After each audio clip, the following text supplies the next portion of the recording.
I found 3 cases exposing corruption in the force, featuring 6 so-called officers who lived to regret it, starting with Courtney Brown, Christy Wilson, and Jacob Hummerichhouse.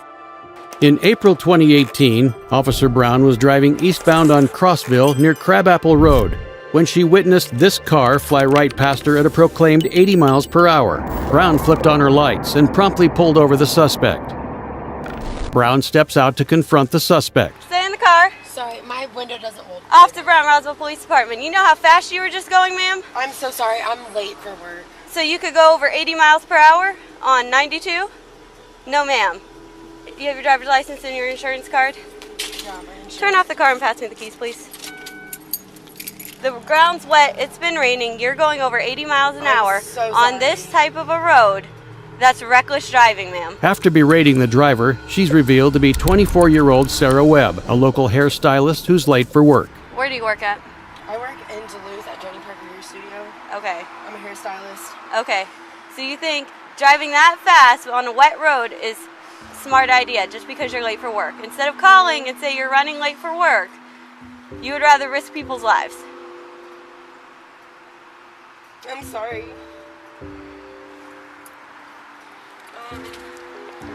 This is LexisNexis. I'm trying to look it up. I don't have it printed off. Give me 1 second. I'll be right with you. Sarah's already bad day just got 1,000 times worse. She's now at risk of being charged with reckless driving, a misdemeanor that can land a driver behind bars for up to 1 year and incur a fine of up to $1,000. Brown's frustration is becoming more noticeable. Unable to operate her CAD, she radios out for backup. I'm having issues with my CAD. Can you please do an 8 and 10 check on a Georgia tag? 2 officers respond.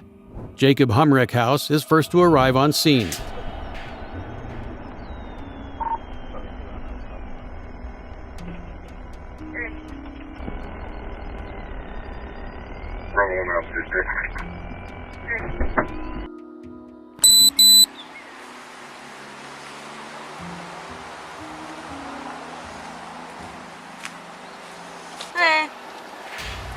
She was going like almost 90 down 92. She flew past me. I had to get up to 90 to catch her. Wow. My CAD's not working. Is yours? Did you? I checked. Can you see if can you check the tag too, Mike? As Hummerichhouse goes to check the validity of Webb's credentials, the second responding officer arrives on scene, one Christy Wilson. I'm gonna take her probably for reckless.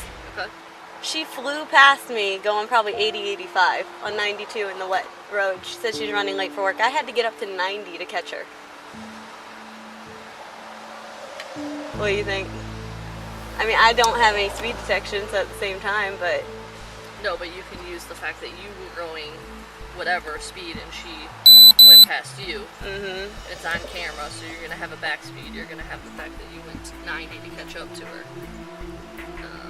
Officer Brown's lack of confidence is becoming more apparent. She's unaware of how to fill out a basic citation, particularly because she lacks a working speed detection device. However, Officer Wilson correctly tells Brown that her best guess based on her own speed and backed by dashcam footage would be sufficient evidence. In Georgia, an officer's opinion on someone's speed based solely on their observation is enough to prove a speeding offense. A jury then decides if they believe the officer's estimation. So basically, Sarah Webb's fate rests entirely in the hands of an officer who needs backup just to be told how to fill out paperwork. Not a great situation to be in, and it only gets worse from here. You're going to have 2 faster conditions, and... Yeah, I mean, that's unacceptable. I told her, I said, you know the roads are wet, correct?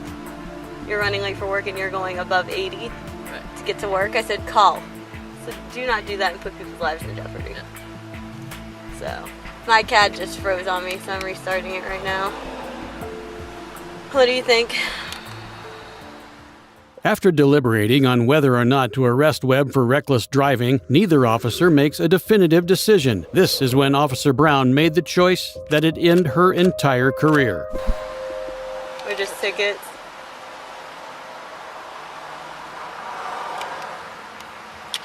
Atlanta answer or Roswell answer?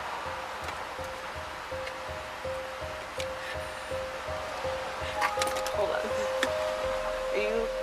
Are you? Okay, hold on. Officer Brown pulls out her cell phone and hands it to Officer Wilson with a coin flipping app open, tentatively checking if she'd be okay with doing something so cruel as deciding whether or not to arrest a citizen based on the flip of a coin. Thank you. Yeah, sorry she did it. Unavailable. My CAD's not working.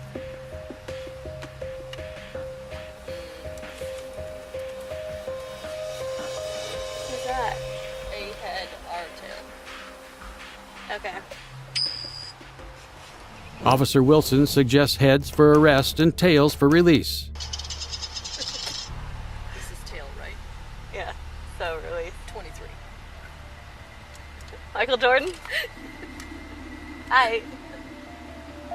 So I got too fast for... Let me write this down. Too fast for conditions. Despite the coin landing on tails, the officers laugh and decide to arrest her anyway. In spite of playing with someone's life, they think it's an appropriate time to crack a joke, saying Michael Jordan as he wore the number 23, the same as the code for arrest. Is it reckless? Yeah, you can do reckless, and then speeding. And you're just going to have to mark the pace one instead of the... I mean, either way, the speed limit here is what, 45? Super speeder. The officers are clueless on what they can really arrest her for, so Humrick House mentions the term super speeder as a desperate attempt to justify the arrest to himself. Because I haven't done one like speeding like that, so that's why I'm a little bit unsure. You're going to do the patrol vehicle spot, and then it's going to ask you for moving or not moving, and you're going to do moving. Can you help me do these dang tickets? My CAD won't even log me in. Brown's incompetence shows itself once again as she pawns off the paperwork to Wilson, seemingly eager to arrest Ms. Webb. Sorry. Alright, I'm gonna go. Yeah, that's not okay. Yeah.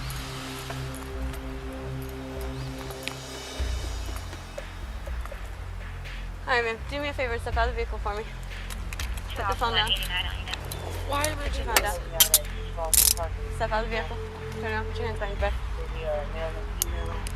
Because, ma'am, you're driving entirely too fast for conditions. You put a lot of people's lives in jeopardy, okay?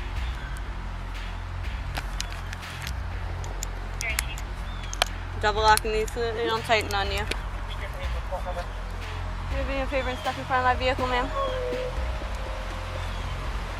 Step in front of my patrol vehicle. Do you have anything? Do you have anything in your pockets? Do you have anything on you that poke, stick, or stab me? Any drugs, paraphernalia, anything like that? Okay. You have a bond. Here, turn to the side for me. Here, move over, okay? I'm just gonna shake this out, okay? Alright. Do me a favor, step over here. It's my patrol vehicle. Have a seat for me. We're gonna buckle you in, okay?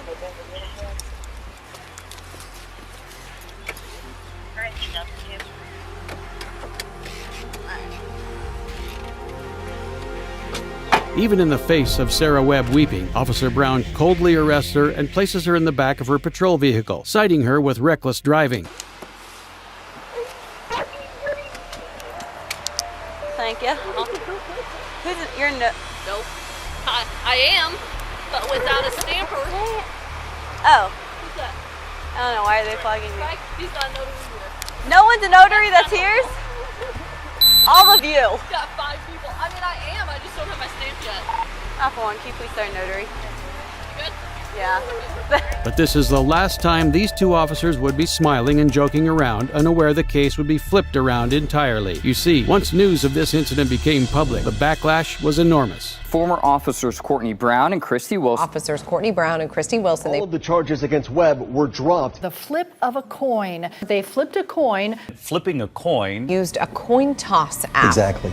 I couldn't believe what I was seeing, to be honest. The city administrator, Gary Palmer, led an investigation into the Roswell Police Department. Courtney Brown and Christy Wilson were terminated as a result. The charges on Ms. Webb were dropped, and although Jacob Humrick House witnessed the event and said nothing, he was not reprimanded suspended for his actions. But if you think these officers abusing women who speed is as bad as it gets, just wait till you see how terribly these two officers treated a completely innocent blind veteran. On October 31, 2022, Deputy Jamie Godey of the Columbia County Sheriff's Office stopped 61-year-old legally blind veteran Jim Hodges as he was walking home from jury duty at the intersection of Duval Street and Marion Avenue in Lake City, Florida.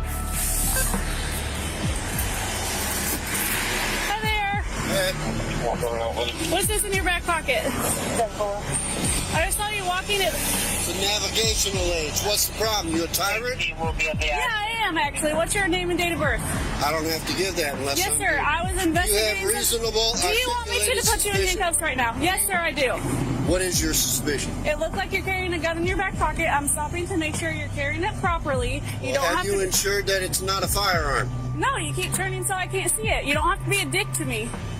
Well, you're being one to me. Mr. Hodges was simply carrying his visual assistance cane in his back pocket, and while Officer Godey initially mistook it for a weapon, as soon as he pulled it out to prove that it wasn't, that should have ended the interaction with him free to go. But the tyrant that she admits to being, Officer Godey doesn't want to follow the law she's sworn to uphold. No, sir, I'm doing my job. Am I detained? Yeah, you are. What's your name and date of birth? It does not matter. Yes, sir, it does. Do you have a crime? Would you like me Call to your put you in? supervisor, He's right please. here. Sergeant Randy Harrison arrives on scene.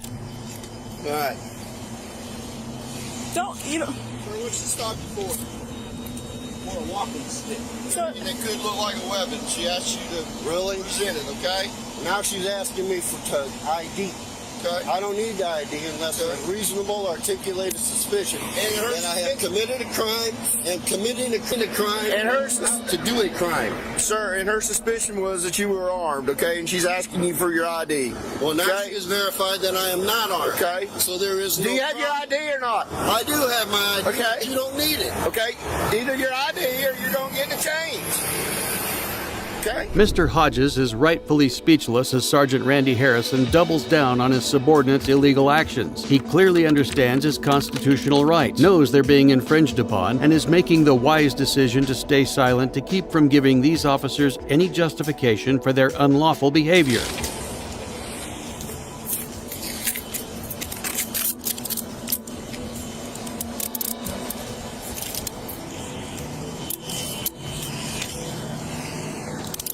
All right, you do that. 77 Whiskey Mike detained. I don't know where his wallet is. Where's your wallet at, sir? I don't have my wallet on me. Okay, where's your ID? Where's your ID at? Pocket. Which pocket? You are not allowed to search me. Here, Mr. Hodges is reiterating that he does not consent to being searched. The Fourth Amendment protects against any unreasonable searches and seizures. Based on the Florida stop and frisk law, an officer may temporarily detain any person reasonably found to have committed or be committing or be about to commit a crime for the purpose of ascertaining their identity or the circumstances of the suspected crime. However, in the case of Florida versus Royer, it was clarified that detentions can only be justified up to the point of proving or disproving the crime. Since Mr. Hodges already proved he wasn't carrying a weapon, this detention is absolutely illegal.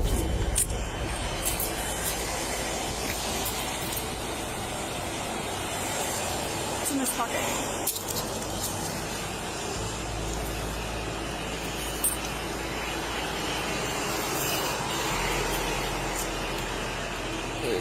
Thank you. I want your names and badge numbers. 1237 on Nick 65427.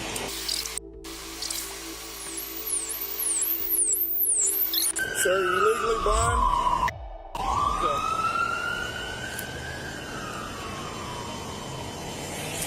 I had to walk up here in the dark for jury duty, which was canceled. Why aren't you using your stick?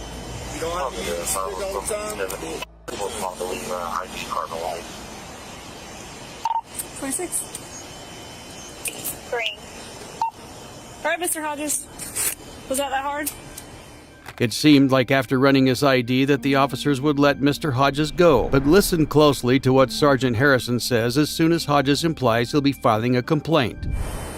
It's gonna be. I want your name and your badge number. You know, I put him in jail for resisting. Sergeant Harrison instantly demanded to take Mr. Hodges to jail for resisting arrest, despite him being compliant throughout the illegal detainment. Okay. All right, let's go. I want your name and badge number 2, sir. Have a seat. You want to pick my property up, please? I sure will. After you have a seat.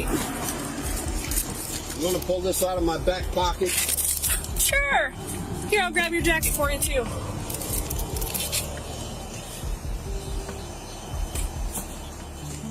Mr. Hodges was officially charged with resisting arrest without violence, a misdemeanor that can carry up to 6 months in jail, winding up illegally jailed for 24 hours. In spite of the body cam footage clearly showing Mr. Hodges' dignified behavior throughout, the arresting officer lied on the official arrest report, claiming he'd repeatedly refused to allow identification of the object in his pocket. Thankfully, after reviewing the evidence, or lack thereof, the district attorney dropped the charges just 7 days later. Mr. Hodges then pursued legal action against the sheriff's office as a media frenzy erupted. Visually impaired man arrested. A legally blind man. You just saw is legally blind, and this is an aid to a man who's legally blind. Well, I've always been the kind of person that don't really take things lying down.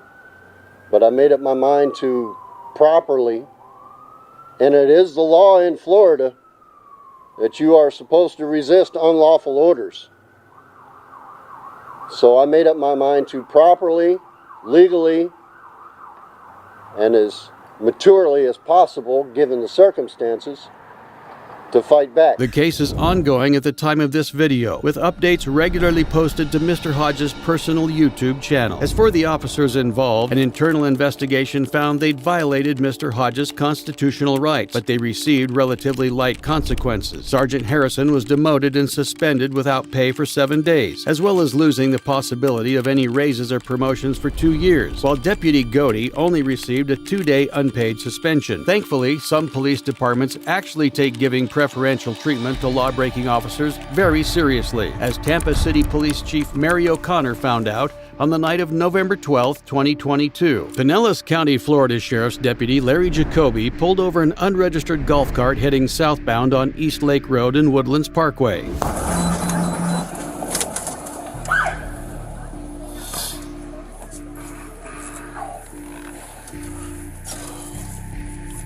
Old 1050. East Lake Service Road, Woodlands Parkway. It's going to be a golf cart, no tag.